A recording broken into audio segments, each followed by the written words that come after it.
So Andrew, really good of you to join us, particularly at this creation tide and bringing the neighborhood link from East Lothian. That's absolutely wonderful. And we've just had harvest service and my train is just coming in now, but I'm going to try and follow this link. But anyway, on behalf of all the team at Oasis and particularly the session as minister, it's a delight to welcome you to this talk. Thank you very much, Peter. Thank you. So what I can tell you, Andrew, is as our guest speaker today, you've got a lot of people here on this call who really appreciate going to the supermarket and buying food. And of course, what this particular group appreciate is the fact that someone in the background has to produce that food. And I was talking to one or two of the people on the call today who in their earlier days, if I can put it that way, used to enjoy going down on the farm. And I introduced, in terms of the publicity for today's event, you as a farmer. Now, I know traditionally the idea of a farm is you had to own the farm. And I'm not claiming you own the farm, Andrew. I think that's probably right. You don't own the farm yet, is that right? That's right. No, I don't own the farm, but farmer is probably the easiest job description for everyone to understand, isn't it? Yes, but the point is, of course, you're on our front line of farming. And the reason I've always been excited about the farms in East Lothian, where Andrew is working and has been working there for nearly 10 years, is that every time I go to East Lothian, particularly to North Berwick and places like that, which I love so much, the farms always look immaculate. The soil always looks lovely. It looks a real center of prosperity and so on.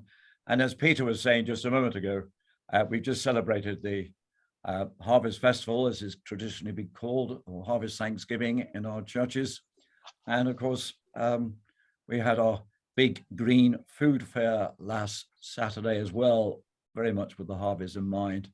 So it really is a delight, Andrew, to have you on the call as a frontline farmer. And of course, with the slides that you've shared and you allowed me to show last Saturday at our big green food fair. By the way, we had nearly 200 people pass through last Saturday. So fantastic. Yeah, it was fantastic, because when you set these things up, you never quite know who's going to come and how many you might get and so on and so forth. So if I could just introduce everybody, Margaret is our session clerk at St. Cuthbert's. Bridget is an elder. Maggie is an elder. Peter, you know, is our minister. And you've got several people from Davis and Mains Church, Alan McCulloch, Evelyn, Heather. And the reason I brought the two groups together is I know you appreciate farming. And the reason we've got Andrew on the call, now Andrew won't like this bit of the introduction, but I've known Andrew for nearly 30 years. And the bit of the introduction you won't like is when I first met him, he was a bit smaller than he is today. And he certainly wasn't driving tractors in those days. But it's been my privilege and joy to know Andrew and his family these last 30 years or so. And I thought, what better way to celebrate the harvest and having a frontline farmer like Andrew. And I am envious. I don't often use the word envious because I'm very rarely envious of anyone, because I'm brought up that way. I've flown airplanes and all that sort of thing, been all over the world and all that sort of thing. But Andrew, I've never driven a tractor in UK. I have driven a John Deere tractor in the United States on a landowner who had a big piece of land and I was allowed to drive his tractor. So there you are. Maybe we can make my wish come true one day without getting you the sack there in East Lothian. So Andrew, it's really a delight to have you with us. I know you've been working on the farms for nearly 10 years, which in my view makes you an expert of frontline farming. And I invite you to give us your talk, tell us a little bit about your background, and then I'll show you slides when you're ready and you can speak to them. And again, thank you everyone for joining us this lunchtime. Over to you, Andrew. Well, thanks very much, Martin. I think you've done a great job of introducing me. I will try and not talk too much nonsense. And if anyone has any questions, should probably, I don't know, you can cut in if you want, or just save them up for the end. But yeah, I'm Andrew. I grew up in Edinburgh, not on a farm. Mum and Dad went to Davison's Mains Parish Church, as did I and my sister. Yeah, we lived in that area. We lived in that area since we were born, and I've always had a thing for farming. I we used to go and see my grandma in the summer holidays down south, and some of her family are farmers, so her brother was a farmer, and yeah, we used to go and see him in the summer holidays. We used to go and see another uncle in the summer holidays and go on the farm. And I suppose from before I can remember, I've always had a thing for it. I've always had toy tractors when I was young, and yeah, it's something that's always really interested me. When I left school, I wasn't sure quite what I wanted to do. I wanted to go farming in some respect, but I wasn't really sure how. The other thing I was very interested in is engineering and machinery and how machinery works. So I suppose, yeah, that's really my thing is big machines. And when I left school, I went and did engineering for a bit. However, I wasn't quite clever enough. You have to be very, very clever to be an engineer. I worked in my summer holidays at the Scripps Union campsite at school, and I loved that job, and that was right next to the sea at Skull, next to North Berwick, near Tantallon Castle, if anyone knows where that is. And I had a bit of a stuff up in my exams, and I ended up. Uni said, "Oh, we don't really want you to come back unless you do well in your exams," which I didn't. So anyway, yes, I asked the farmer on the farm next door at Skull whether he had any harvest work, and he said he did, and I ended up there till November of that year. And after that, I kind of turned round to farming. I went to university and studied agriculture at King's Building in Edinburgh there, and ended up doing what I'd always wanted to do. So I've worked on a few farms in East Lothian in my life. I've worked down south in Lincolnshire a wee bit, a couple of summers. When I was at uni, I've worked in New Zealand for 5 months, and about 3 years ago in June, I came back to East Lothian, where I've always enjoyed going, and got a job on a farm. So yeah, anyway, I've talked about me enough, so let's talk about East Lothian. I'll put up your slides for you, Andrew. Yeah, thank you, Martin. Might just help you with painting the picture from your perspective. So just give me a moment to share screen. Yeah, that's great. I just lost momentarily, but we'll get that back. And share screen is just coming up.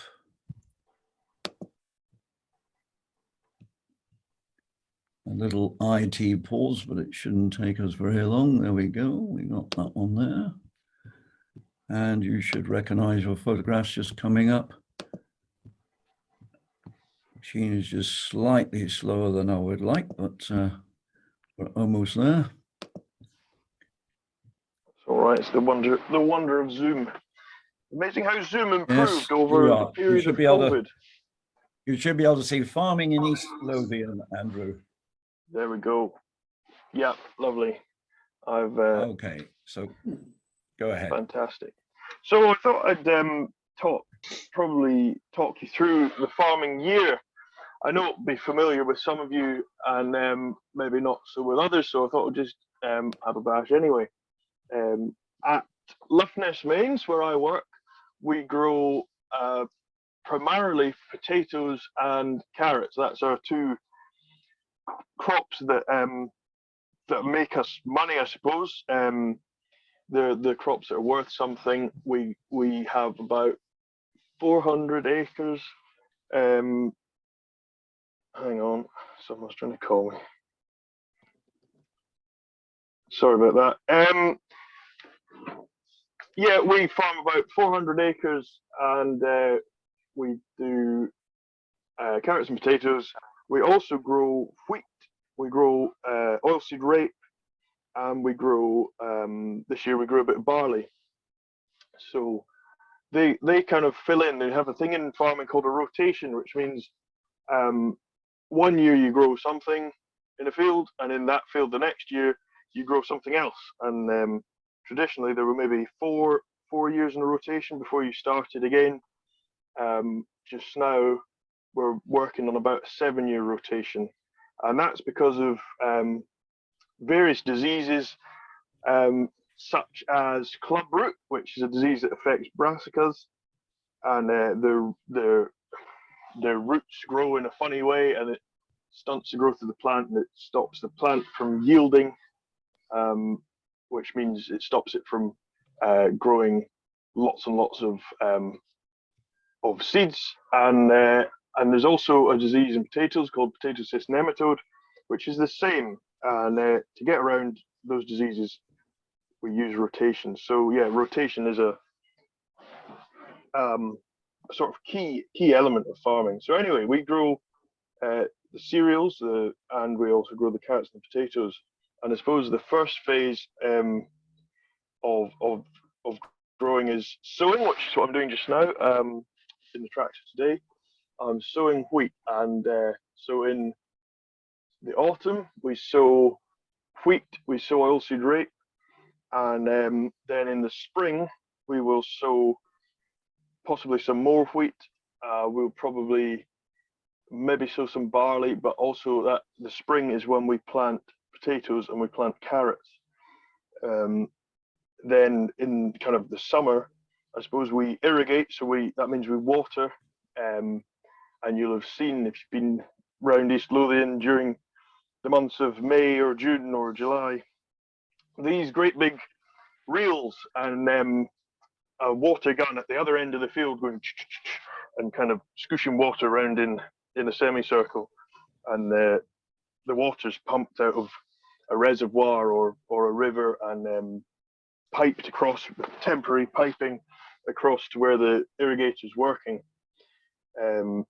So yeah, that takes a lot of time and labor, and it's one of those jobs that you fiddle about at for a long time.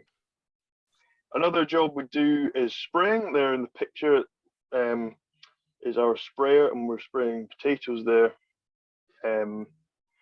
That's a very big machine. That sprayer is 36 meters wide, and the tank holds 5,500 liters of water. So yeah, you can get a lot done with that, and quickly, which is good because we grow potatoes all over the place. In East Lothian, we don't just grow on our own land because of the trouble we have with various diseases and pests. Because of the rotation, we need to broaden where we get land. So we rent land from various farmers up and down East Lothian, and we also grow some potatoes down at Fankerton, down by Biggar, beside the River Clyde, and that nice fertile soil down there. So yeah, the sprayer is used. You've heard of blight in potatoes potentially, and the sprayer goes around probably once a week, once every 10 days, and sprays potatoes to try and stop blight from damaging our potatoes. I wonder what other pictures you've got there, Martin. Have you got any of anything else? Go ahead, Andrew, and just talk through some of your pictures, because I know you've got some great photographs here. Tell us what's going on. Well, there, what's going on is that big red machine is a potato planter, and the big bit on top is where the potatoes sit. And as you can see, behind the wheels there's 2 rows, and the potatoes are being planted by that machine, and they end up the machine ends up forming those 2 rows. So every width of the tractor, between the tires, there are 2 rows of potatoes coming out the back there. What other pictures do you have, Martin? So that was the 2 drills you were speaking about there. Yeah, that's right. And I think that's me spraying some potatoes there. Okay. There's you might the irrigated. Say something about the drought-resistant potatoes. I hadn't heard of that before. Well, so there's not just one kind of potatoes. There's lots of varieties. Maris Piper is one you've probably heard of. Yeah.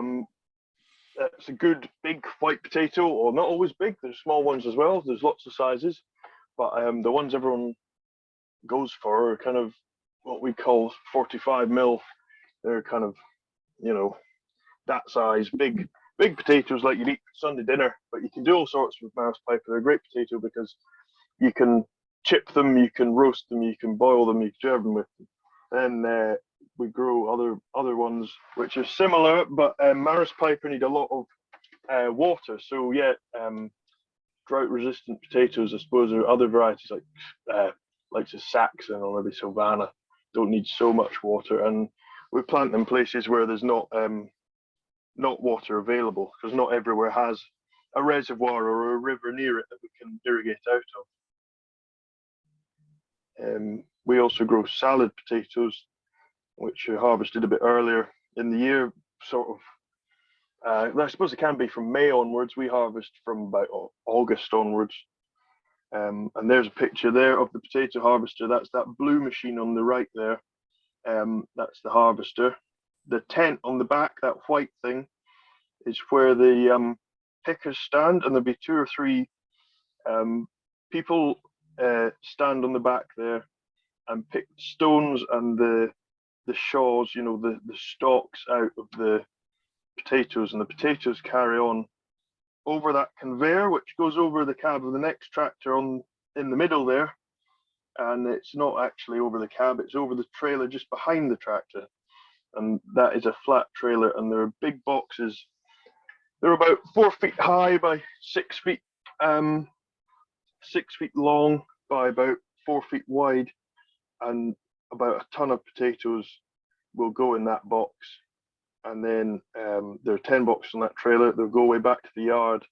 They'll either be stacked up in the shed in a cold store, which is just a massive shed with a fridge unit at the back that keeps the whole cold store cool, or they will go on a lorry and go away. And so we can keep potatoes for anything up to almost a year in the cold store. But not carrots, apparently. No, that's right. So carrots are planted in about May and then harvested. They take a bit of irrigating and a bit of spraying, not as much spraying as potatoes, but yeah, they're harvested in probably September onwards. They don't store very easily. You can store them, but it's very, very costly. So we keep them in the ground and we harvest them whenever they phone up and say, we'd like a load. And to keep carrots over the winter, we actually put straw down over the top of them. So yeah, the carrots are planted in beds which are the width of between the tractor tires, but they're not in rows like potatoes are. They're just one big flat bed like that. So yeah. We'll go back to And the then cereal slide. Yeah, there's a few pictures here. There's some ploughing going on there. We plough some ground. We cultivate some ground with that machine there.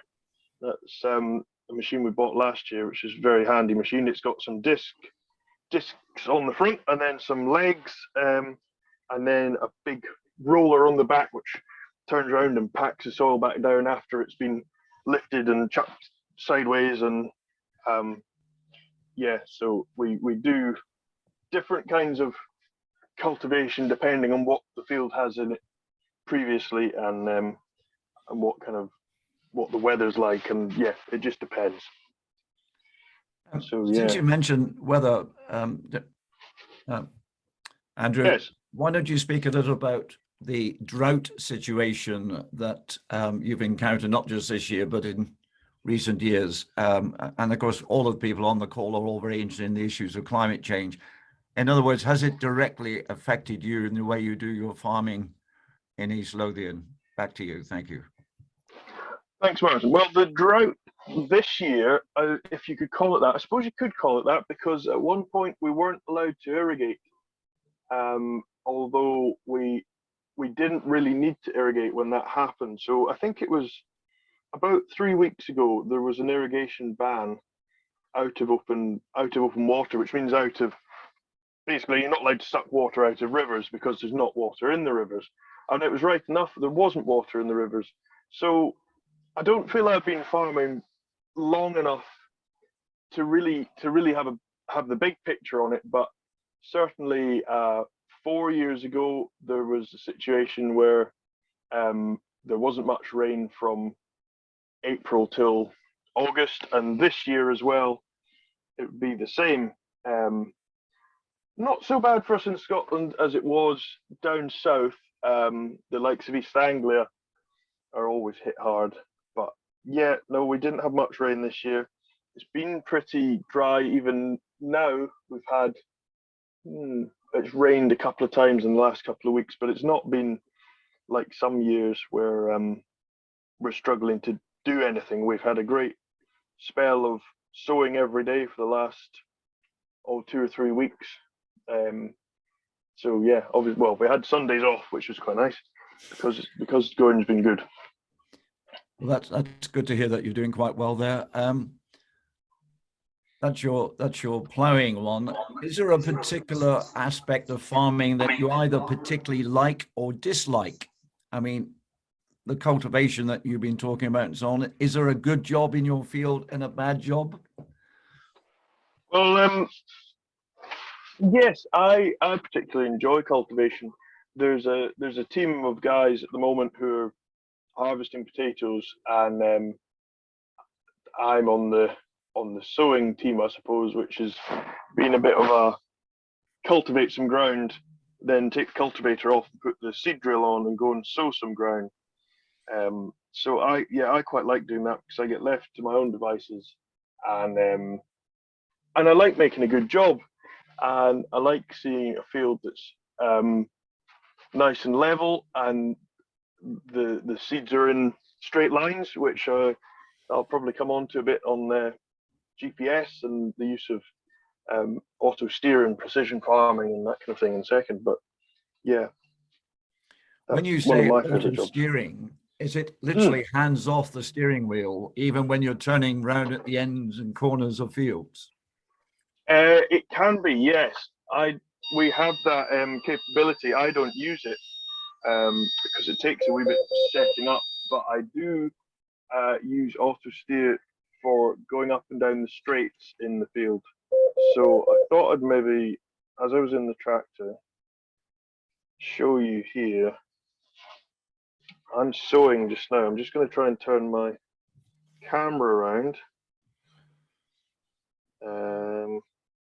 How can I see what I'm showing you? Is my camera turned around? Can anyone tell me? Yes, you're showing us your screen in your hand control of the screen. Perfect. So I've got here in my tractor, I have a touch screen here. One moment, Martin, there. if you can stop sharing the slides, then we can get a closer view because we can't. Thank you, Oscar. And I will highlight it. If you could highlight it, thank you. Perfect, well done. That's great, thank you. Yeah, so I have a screen here. So there's my legs, there's my steering wheel, and there's all the controls for the tractor. But here is on the screen, the lines across the screen here are the lines I'm going to sow wheat on. The blue is where I have sown, and if I change the view and zoom in a bit, you can see how much of the field I have sown here and how much there is left to go. So I've sown all this end, and then I've still got a wee bit to do at the top there. And these green lines are the tram lines, the kind of two lines you'll see in the middle of fields. And if you ever wonder what they're for, that's for where the sprayer drives when the field is sprayed. So yeah, once you get going, you get lined up with a line in the tractor, and then you press this button here, and it makes a noise. It goes doop, and then you can take your hands off the steering wheel, and the steering wheel will just sit still, and you'll see the wheels turning and keeping themselves straight along the field. So it makes life very easy. And then you'll see here I've got the iPad, and I can get music, or I can watch videos on YouTube, obviously while paying close attention to what I'm doing outside. But yeah, it makes a long day slightly more. I don't like to say I get bored, because I don't get bored. My dad always told me, only boring people are bored. But yeah, it makes a long day a lot easier. And if you're concentrating all day on something, obviously you're very tired. So if you can concentrate a bit less hard, makes you less tired, and you can get more done in a day because you can work for longer without getting tired out. I think that's the best way to put it. How long are your long days, Andrew? We're last week we were I was trying to get a lot sown before the bad weather came, so I was probably working 7 in the morning till 9 at night. So not too bad, not too bad. Just before we open the meeting for just general questions and going back to our general agenda, is there any sort of technology? Thank you for explaining GPS and how you do the automatic steering and the like. Is there any sort of technology that you're aware of that you're lacking that would make a big difference to yields? Because I know one of the things you and I were talking about was the yields and so on, which is a huge factor about profitability and so on. Anything that you're missing that you would love to have? I don't know. On this farm, Loughness, we have spent a lot of money on technology, and we're probably I'd like to think we were kind of at the not ahead of the curve necessarily, but getting there. So I'm not sure exactly where we could improve. One thing you can do is you can have a seed drill that turns itself on and off on its own, so it doesn't overlap anything, and that's one aspect of precision farming, which is called section control, and the sprayer uses that. And the idea of that is that you're not doubling up what you've sown or what you've sprayed or what you've spread fertilizer on. So you're saving money, but you're also being good to the environment, because you're not spraying any more chemical or spreading any more fertilizer than you need to. It's also saving you money or not saving me money, but it's saving the farm money, because nothing's getting more fertilizer, say, or spray than it needs, and fertilizers and sprays are very expensive. Indeed, which of course been well publicized since the war in Ukraine affecting that aspect and so on. Yes. We're roughly the sort of right time for the general chat, with me just chipping in a little bit. So I'd like, if I may, Andrew, to open it to general questions. But just before I do, could you just say something about the yields? How huge difference between autumn crops and spring crops and so on, just to give us a picture, please? Yeah, well, if we'll take wheat for an example. If you planted wheat in September and harvested it in August, you'd probably expect a yield on a good field of about 12 tons to the hectare, and a hectare is 100 meters per 100 meters. It's kind of 2 football fields beside each other. And if you planted wheat in the spring, you'd maybe expect a yield of 8 or 10, probably 8-9 tons to the hectare. So there's a big difference, and that's for a number of reasons. But it's a lot to do with the plant having a good time to get growing in the autumn, before the winter comes, and then it gets cold, and then it warms up, and then it's April before it starts to grow, and then there's a lot of factors at play, and you'd sow a different variety in the autumn as you would in the spring. So yeah, there's a lot of different factors, but generally there's a difference in yield. Let's move to general questions. I got one from Peter Sutton, which I'll ask on his behalf in just a moment, but I invite any of your listeners to ask a question. So come off mute, everybody, and just give a wave. Maggie is going to ask the first question. So over to you, Maggie, please. Thank you, Andrew, for your fascinating talk to us townies and city folk.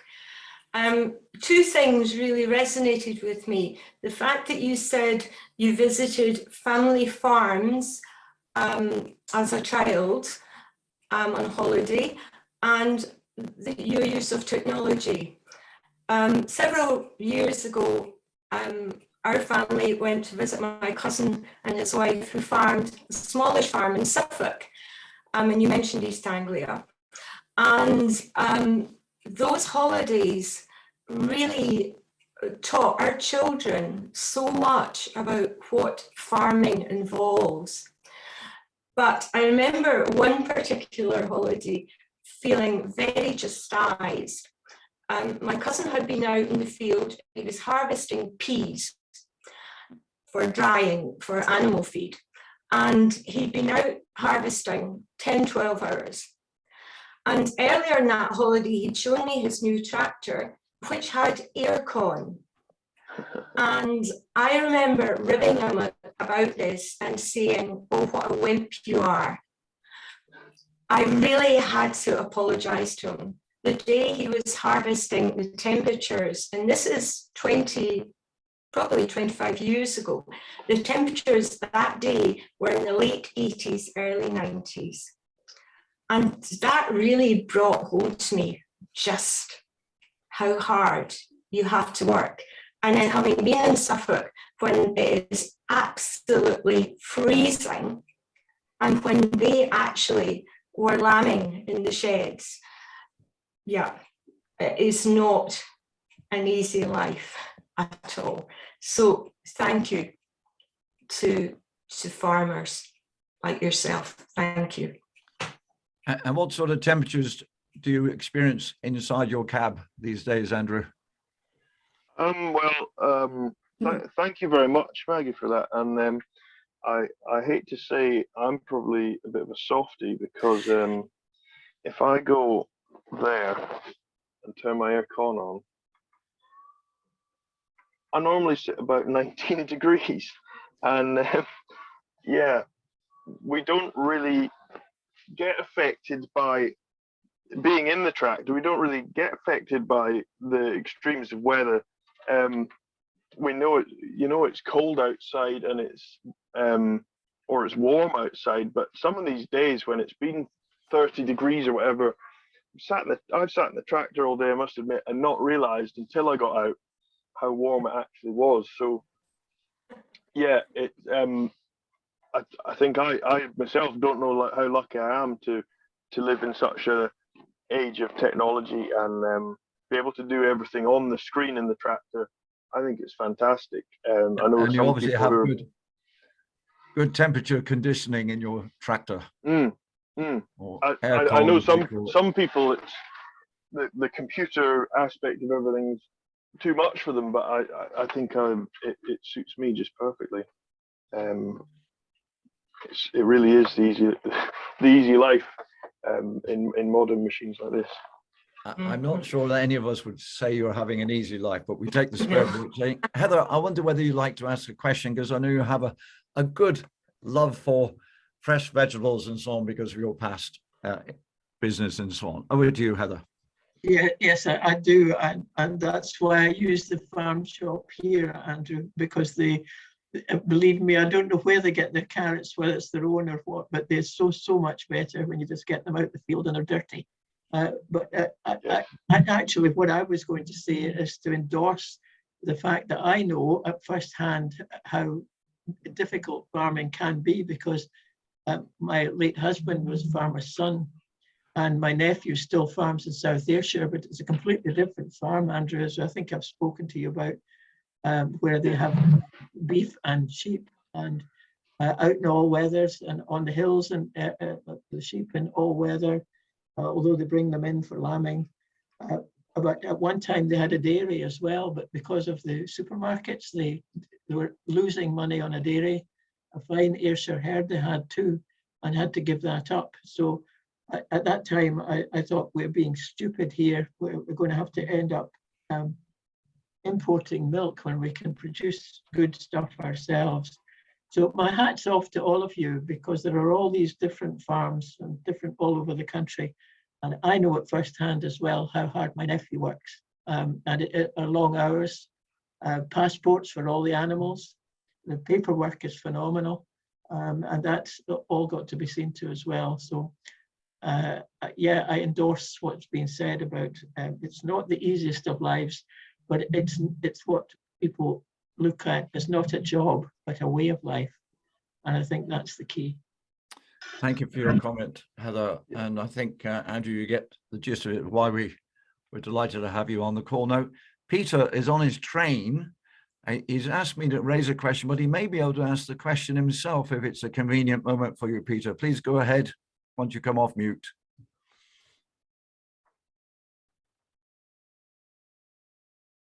If in fact he's hearing, I'm going to ask his question for him as he hasn't come off mute.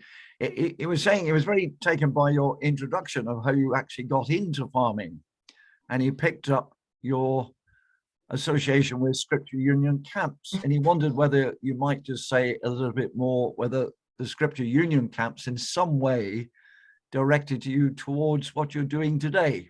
But maybe there was no linkage, maybe that's a coincidence. But anyway, say a little bit more about your Scripture Union experience, please, and whether in fact it does relate to what you're doing today. Over to you, Andrew.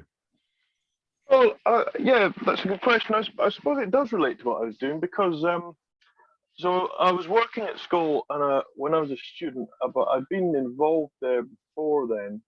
I went to a few camps when I was growing up, and then I thought I'd put my skills to use. I've been going along to school to the work parties they have now and again, just to help tidy the place up. I'd say I was quite a practical person, and maybe not so good at talking to people or that kind of thing. We're good at fixing stuff. So yeah, I thought that'd be a good summer job, would be to work there, and made friends with the local farmer there, Dougie Dale, and so yeah, that's how I ended up working on the farm. He gave me a break, I suppose, in farming, and I helped him. But I worked with Scripture Union 3 summers, and I think what they do is fantastic, and I'm still involved on the site there. I'm kind of on the committee that's in charge of maintenance, I suppose, at the site, and yeah, try and get along to work parties and help with renovations and when I can and where I can. So yeah. Oh, well done to you, Andrew, and thank you for that. We're just about out of time, but we could have another question. Anybody want to make a question or a comment? And Peter's just saying on the chat, thank you for such brilliant volunteering. As you and I know, and everybody on this call knows, it's volunteering that makes the world go round. We're all volunteers in different capacity. And in fact, you'll understand this perfectly well, Andrew. Most of us volunteer for more than 1 or 2 things in and around church and community life and so on. It's one of the things we all have common.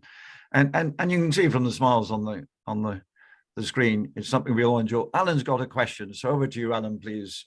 Please go ahead. It's a couple of things, Andrew. I feel a bit guilty because I was at Sainsbury's this morning and got Brussels sprouts, but they're from a farmer called Billy Logan in East Lothian. Well, he's a neighbour of ours. He's a neighbour. He's not very far away at all. In fact, I can almost see his farm from where I'm sitting. I can see the top of his shed. Oh, well, I'll be thinking of you when I'm consuming these. But I wanted to ask you a question about the wheat. How do you sell any of that wheat to distillers or brewers? I believe we do. So we grow a lot of feed varieties, but they go in a big pile, and then they will go to distillers. I believe they'll go to your former employer, Alan. Oh, good. Well, thank you, Alan, and thank you, Maggie, and thank you, Heather, for comments and questions. Andrew, we don't want to bring the productivity of your farm to a standstill, and we realize we've been talking to you while in theory you're working. So the last thing I want to do is get you to sack. So I think we'll finish at this stage, but not before I say on behalf of all of us, really great to hear what frontline farming's like. On the one hand, yes, you have all that fantastic technology and you live inside a cabin which is temperature controlled. So that's not the rigors perhaps that Maggie had experienced those years ago. But on the other hand, we all greatly admire you for the tenacity you have to have for the hours that you put in. And as Alan's just reminded us, every time we go to our local supermarkets, which we pretty well all do, or the local farm shop, most of us try to buy local, particularly when it comes to vegetables. When I bought a number of items for the food fair last Saturday, I was delighted that we could fill a whole coffee-sized table with local produce, mainly, of course, vegetables, root vegetables and the like, potatoes, apples and so on, from UK. And most of it actually was from Scotland. So we must be doing something right in this country. And there are, in fact, you're representing 4 million people in UK. That's part of the food chain industry. You're on the very much the front line, which is why we asked you today.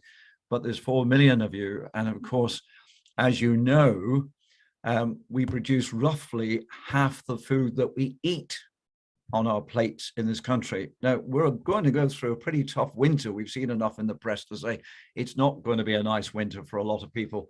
So one short story to finish with. A group of my friends, but not associated with either church, were chatting this past week, and they said, gosh, you know, all we're going to be able to eat this week is potatoes and carrots and leeks and Brussels sprouts.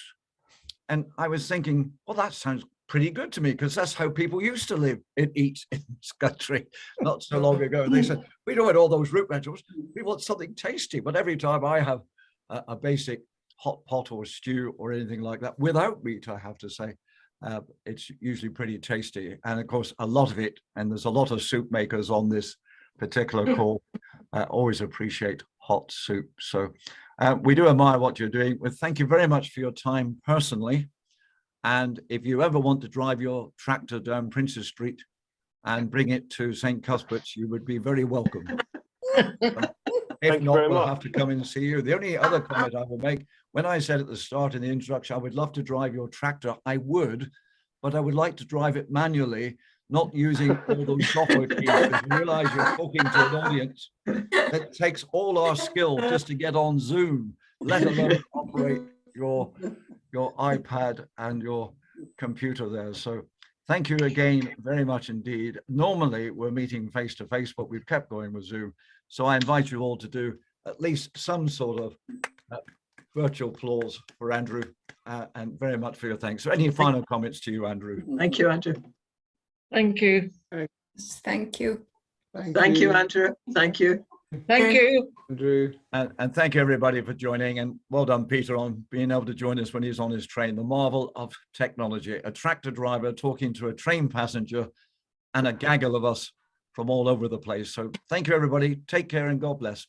Thank you. Bye. Thank Good you. night. Thank you very much. Bye, Thanks, everyone. Thank you. Thank you, Glad you Andrew. enjoyed it. Bye, everybody. Bye. Thank you everybody. Bye. Bye now. Bye.